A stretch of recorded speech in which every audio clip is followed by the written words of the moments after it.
ब्राह्मण बनिया, अक्षत्रिय, शूद्र, ये चारों कुल ऊंचा। देखो वाणी में कितना अंतर है पुण्यात्मा। ब्राह्मण बनिया, अक्षत्रिय, शूद्र, वैश्य कहो चाहे बनिया कहो, ये चारों कुल ऊंचा। अभी नकलिया नदनियों का रखा शूद्र वर्ण तो जो है ना ये नीचा कुल है, शूद्र नहीं। अपने अपने कर्म को जो निष्ठा से कर रहा है, सभी का कार्य करने योग्य है, कर्तव्य कर्म है, और कोई ऊंचा नीचा नहीं। जिसका जो कर्म है वो सही कर रहा है अपने निभाकर, कहते ये चारों कुल ऊंचा। और न्युग्रे द्वार न जावे योगी, जो सत सोजत इंद्री सूचा। कि अगर ठीक सत साधना करने वाला हो और परमात्मा का नाम ले रखा हो, पूर्ण परमात्मा की भक्ति करता हो, इन चारों कुलों में किसी भी कुल में, किसी भी वर्ण में उत्पन्न हो और ये साधना कर रहा हो और ये साधना ना कर रहा हो, उस निगुरे के घर नहीं जावे। इन चारों वर्णों में जो सत साधना करता है तो उसके आहार आप कर सकते हो, ऐसा लिखा है। अपनात्मा ये चिंतित ना होना कि तुम भाई हमने तो रिश्तेदारी में जाना पड़ता है और वहां भी फिर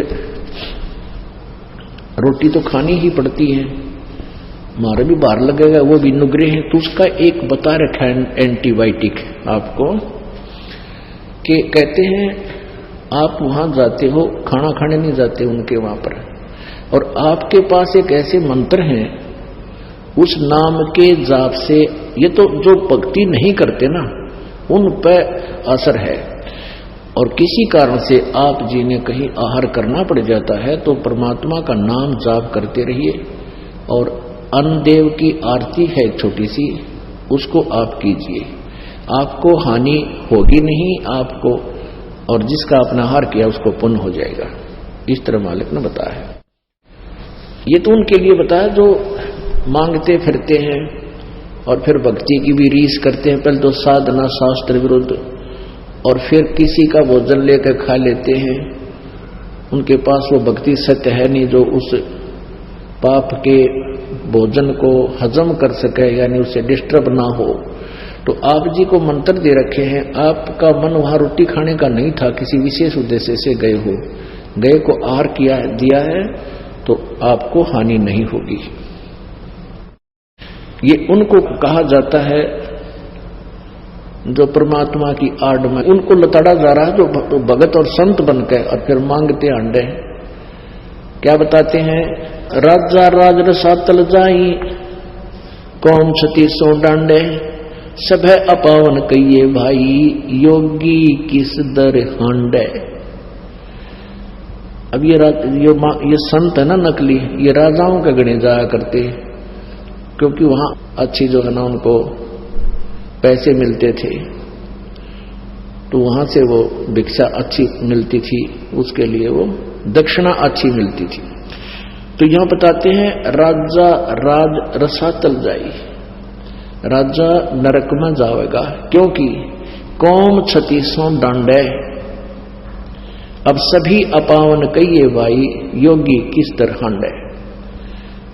राजा, जैसे राजा लोग टैक्स लगाते हैं आपके ऊपर, तो उस टैक्स के माध्यम से अच्छे बुरे गरीब अमीर सबका पैसा राजा के पास जाता है, और उसी से वो अपना निर्वाह करता है, अपनी सेना रखता है, अपने ऐश्वर्य के साधन करता है। उसमें से फिर कहते संत जाके खावे तो वो भी साथ नरक में जावे।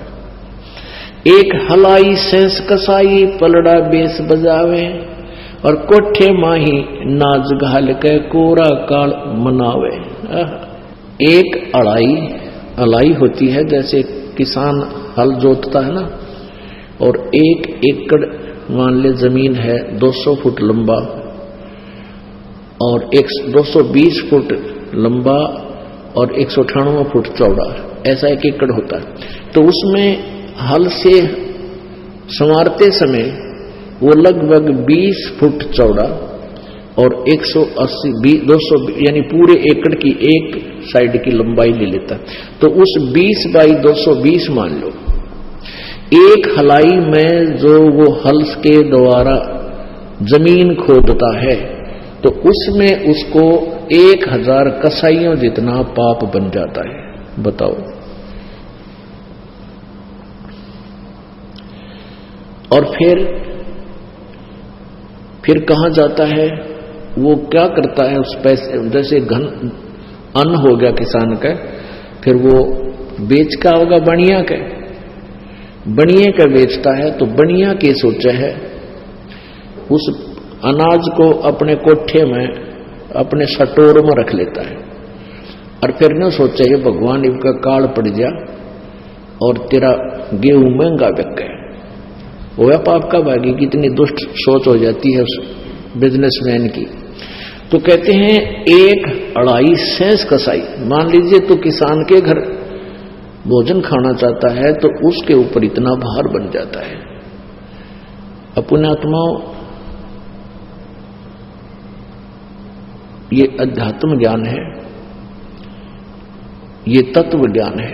इस तत्व ज्ञान को समझने के लिए आपको धैर्य रखना पड़ेगा, डगमग नहीं होना, घबराना नहीं।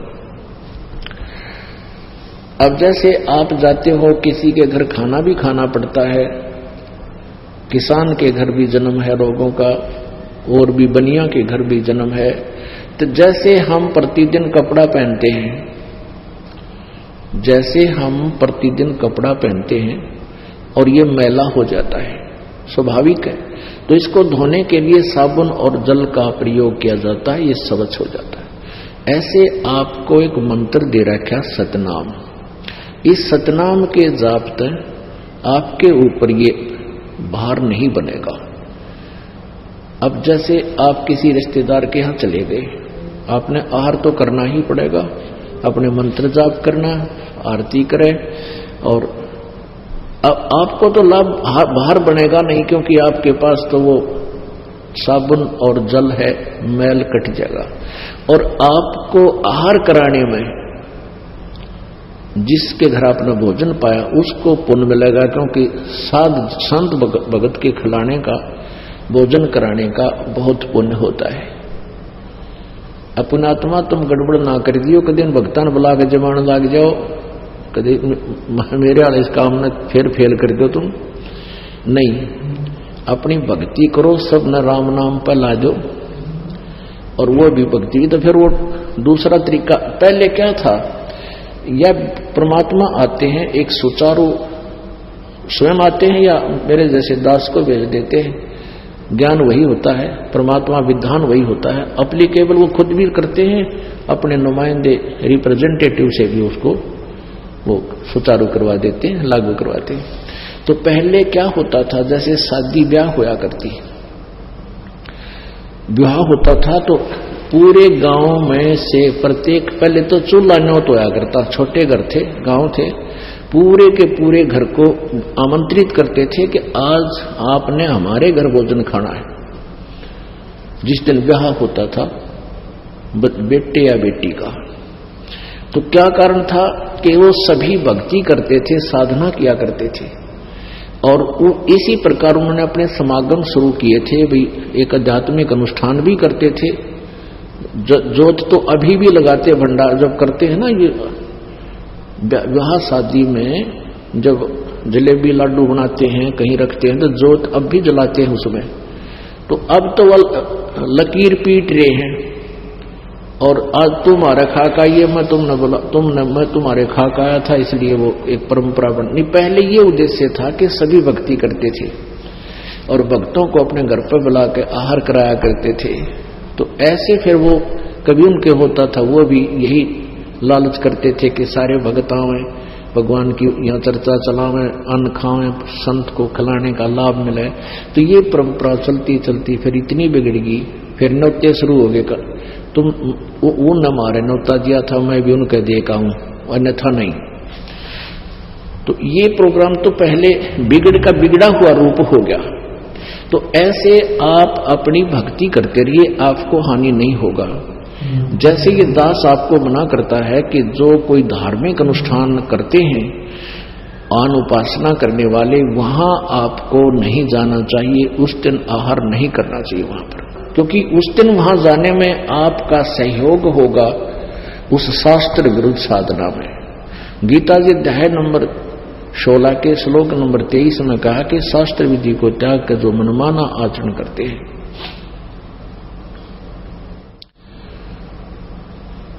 वो उनको न तो कोई सुख होता है, ना कोई सिद्धि होती है, और न ही उनकी गति होती है, अर्थात यूजलेस। तो जैसे